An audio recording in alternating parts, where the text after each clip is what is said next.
a new question. So it's just JSON. So I'm adding a new JSON document. I'm going to add a new question, which is something I get asked a lot.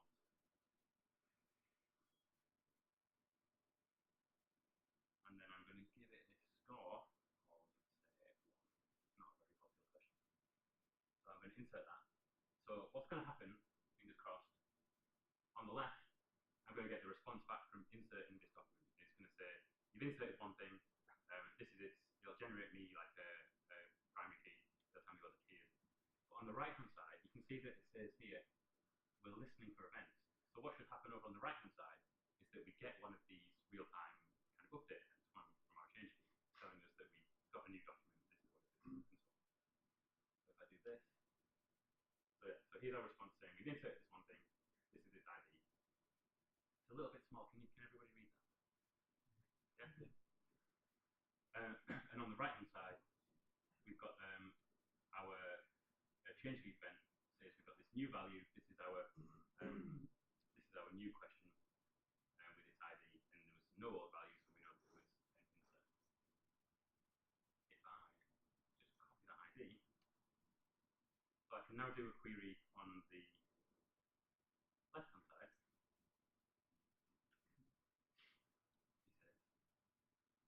He says, do a query on the left-hand side, and that's going to pull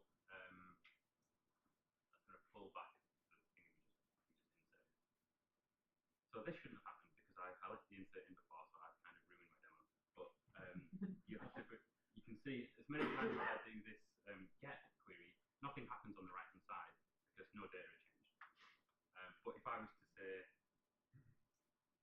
update this record, set the score to be 10 because this is a much more popular question now, you can see we get the thing on the left that says, okay, you've replaced one record, but on the right, we've got a new change key event that says you've updated this question from a score of 1 to a score of 10. And then just for completeness, I can delete it. And we get our response on the left and our new event on the right saying this. So that was my first demo. That was RethinkDB admin, that was change keys in action. Yeah, I hope you like it as much as I do. So now, before we look at a bit of code, we should probably have a quick look at Node and why we think Node is a good fit for building these things. So for anyone who doesn't know, Node is a JavaScript runtime. This means that we can use it to build server-side apps in JavaScript, which I think it's relatively new still, but it's a few years, it's pretty popular now, a few years into it. It's built on Google's V8 engine, which is what powers JavaScript in the Chrome browser. It's also used to power certain aspects of MongoDB, CouchDB, and that kind of thing. It's like a more performant version of JavaScript. It has a non-blocking I/O model. It's event-driven, which means that it uses the asynchronous callbacks and the event loop just to kind of keep things moving along. And this approach means that Node can run in a single thread. And or not can run in a single thread, it does run in a single thread. And this might seem a little bit inefficient. If you're wanting to build a real-time application that has hundreds of users all connected all at the same time, all doing things at the same time, then you might think single-threaded is maybe a bit restrictive or a bit inefficient. But actually, it's quite the opposite. This is one of the reasons that Node is so good for building these. Running in a single thread means that only one bit of your code can be executed at any one time. And this isn't one bit of code per user or one bit of code per page or per feature. This is one bit of code through your whole application. But the way that Node handles I/O operations, such as reading from disk or making network requests and that kind of thing, the way it handles those I/O operations is a bit different in that it handles them asynchronously. So what that means is that at the point where Node needs to do something like that, so like it needs to send something down a socket or make a HTTP request, it'll do this in the background. And it's actually doing it in another thread. So Node is actually using multiple threads. It just kind of abstracts that away from you, so you don't have to worry about the kind of complexities of building a multi-threaded application. while it's doing that, it just moves on to whatever the next task at hand is, the next thing on the event list. And once your network request or whatever is complete, it just returns the result of that plus your callback function to the event loop, and then that just gets executed at the next available opportunity. And this means that Node is really lightweight and really efficient when dealing with lots of I/O requests, or like lots of network requests. And because of that, it's great for dealing with a large amount of concurrent users. It's really efficient at that. And that's obviously exactly what you're going for if you're building real-time apps. It also means that it's really great for scaling out your app, because in the past, if you wanted more power, if you had more users than you could handle, you would just buy a bigger server. That's kind of what happened. And that's called, I always get this wrong, vertical scaling. But nowadays we do what's called horizontal scaling, where you start off with a small server, and if you need more power, you buy more small servers, and you just kind of scale out that way. And that's called horizontal scaling. So Node, because it's so efficient and so lightweight, it lets you build relatively powerful apps on pretty small hardware, and then you can just scale out. So that's quite good. The downside to this whole thing is that if any of your code is what we would call blocking, then then everything in your app is going to suffer. Blocking code is anything that isn't done asynchronously and takes a little bit of time. So a bit of a contrived example would be like a giant for loop. If one of your users does something that triggers a for loop that takes 10 seconds to execute, for example, then nothing else in your whole application is going to run until that loop's finished. And obviously that's bad. So and this isn't just for real-time apps, this is for anything built in JavaScript. There's kind of like a golden rule, which is to never block the loop. That's, you really want to avoid it. So we've talked about real-time apps and why we might want to build them, why they're a bit tricky to build sometimes. We talked about Rethink and Node and why they're good for building real-time apps. We want to probably look at some code. So npm install RethinkDB will get you the official RethinkDB package for Node. And the first step would be just to require that library, just like any other language. Very straightforward. The next thing to do would be to connect to the database. So my example here is just going to connect to the test database on localhost, which is kind of the default thing. But obviously you can pass it some options and whatever you set. I want to use this server and this database and so on. But assuming everything's fine, you're going to get returned this connection object here. And that's kind of a reference to our permanent connection that we talked about earlier. So the next thing to do is build your query. So here's our query. You can see it looks just kind of like the queries that were on the slide before, the queries that were in the little demo before. And the only addition, so this is kind of answering your question about callbacks and things. The only addition is that we have to call this run method at the end to say we want to run our query. We pass that our connection that we created when we connected to the database.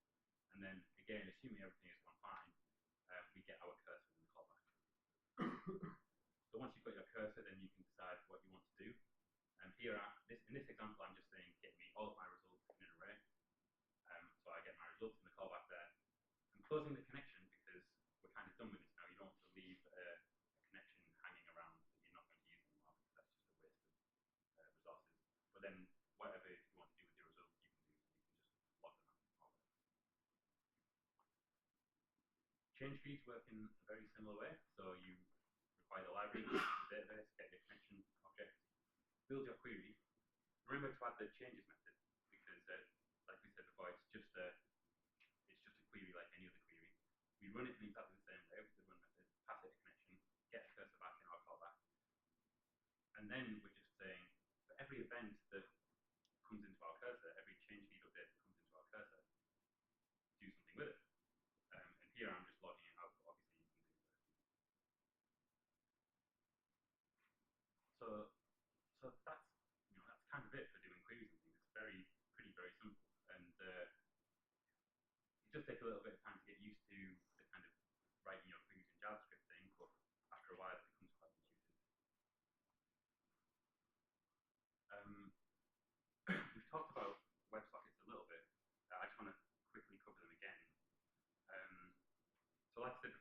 WebSockets are a permanent connection between your browser and your application, and you can use that to push data in either direction. If you've not really used WebSockets before and you want to, or even if you have actually, if you want to start building something using WebSockets to kind of do this kind of thing, then I would recommend using something like Socket.io. Socket.io it's like a wrapper around WebSockets, which means that it covers all of the kind of discrepancies between different browsers and the different versions of the different browsers and the whole kind of mobile versus desktop thing. It just kind of takes care of all that for you. Gives you a nice little framework to help you create like to send notifications, receive notifications, and that kind of thing. It just makes it much easier for you. I would totally recommend it. npm install Socket.io will get you that. And it's nice and easy to use. So this is kind of the same change feed example we had from before, but all we're doing here is whenever an event comes into our cursor to say, something's happened, we do a little bit of logic. We determine that this is a new event, this is an inserted document, and then we can just emit it using Socket.io. So we have like a custom event name. I've cleverly gone to new, and I'm sending it my data. And then on the client side, you just include the library, connect to the server, and then listen to this event. And then whenever the new event is triggered, you get the data that's sent along with it, and you just do it. So that's WebSockets. So how does all this go together? We've talked about all the different kind of bits, and if you want to build something where you have a system that you can get your data from your database into your application, from your application to your users, kind of how do you do that? RethinkDB only gets you so far.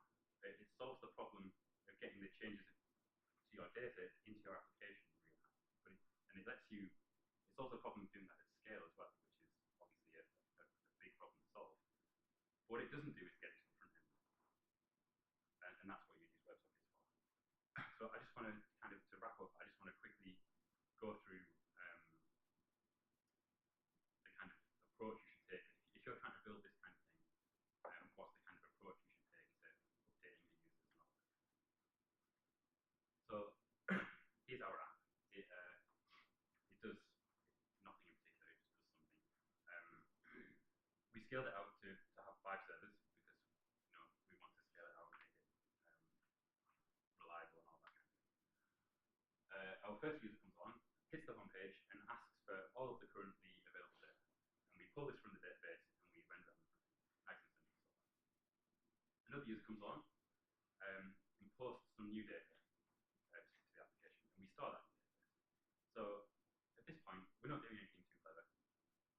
Rethink is just being used as a very basic database. We've read some data, we've read some data, no particular cleverness going on there. Also at this point, we've not updated any of these front ends, not even from the user who sent us the new data. You could argue that, well, this user, if you imagine a Facebook post, this user has all of the content available to them. They could just render it on their front end like straight away because why not? They have the data. But we don't want to do that. That's a bad thing to do. And we'll see what happens. The next thing that happens is an event gets pushed from the database to a change feed, to the change feed in a way that signals that we've got this new record.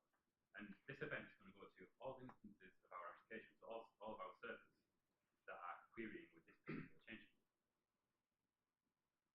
And then, so all of our servers now have this event. They have this bit of data that says we have a new row, and this is the data that makes up that row. And then these servers can emit this new data to all of their connected users using WebSockets or Socket.io. So all of your users are going to receive this data, and then they can use that to update whatever's in their browser in whatever way you need. And this means that you have a very consistent way to update all of your front ends. And every time you update something, it's always based on exactly what is in the database. You're not making any assumptions at all. So this makes your app very, very data driven, and it should help you keep everybody in sync. We were just talking about like, why wouldn't you update this guy's front end from the data that you provided? And what happens if that didn't actually make it to the database? What happens if you decided to update everybody once it hit the application, but then when you try to write it to the database, there was some kind of network failure or something like that, then you might update people, but then when they refresh their screen, that data doesn't exist anymore, so that's not there anymore. And that's a bad experience. So you don't want to do that. You only want to update people when this data is actually in the database. And this method also combines both like what we were talking about right at the beginning, both the pull method. So on first load, you're saying, I'm asking you for this particular data, tell me about what data you have. But then after that, you're pushing any new data to your user, which is what we're aiming for. So just to summarize, pulling databases is bad. You shouldn't do that. It's not very efficient. And a much better way to do it is to push data to you, and that is much more efficient. If you are going to do that, it's much easier to do that if you have a single source of data, especially if you're trying to build this to scale. And RethinkDB lets you do that by allowing you to push changes to your data straight from the database to your application. Rethink is open source. It's totally free. If you want to just download it and have a go, rethinkdb.com. If you do want to have something that's a bit more managed, then you can get hosted RethinkDB from compose.com. You get 30 days for free to kind of mess around with. You get like a fully managed cluster and all that kind of thing. And then finally, typically at the end of like a talk like this, there would be a bit of a Q&A session. So I tried to put together a quick demo app that's going to allow you to ask me some questions. So you should be able to point your smartphone to this URL, and then it's kind of like a very primitive real-time Reddit kind of thing. You should be able to ask a question, vote on the questions you want to ask, and you want me to answer, and so on. I might have to restart it. So I'm restarting it now just to make sure that it will work. Is there Wi-Fi here? Sorry? Is there Wi-Fi here? There is a Wi-Fi here. I think it's Evo guest with the exclamation mark, and then evolution 1234 with a capital E. I'm going to just switch to my demo. The URL is still there. This is the part that sometimes doesn't work. Harold's doing it live. So it might be just, so it's just restarted at the moment, so that should be back in.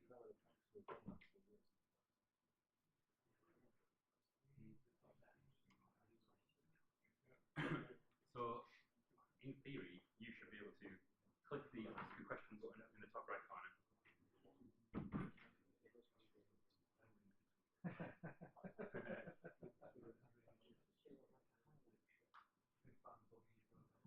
Sorry? Try restart it. Oh, actually, is it on an iPhone? Oh, okay, I've never tried it. I've never seen it.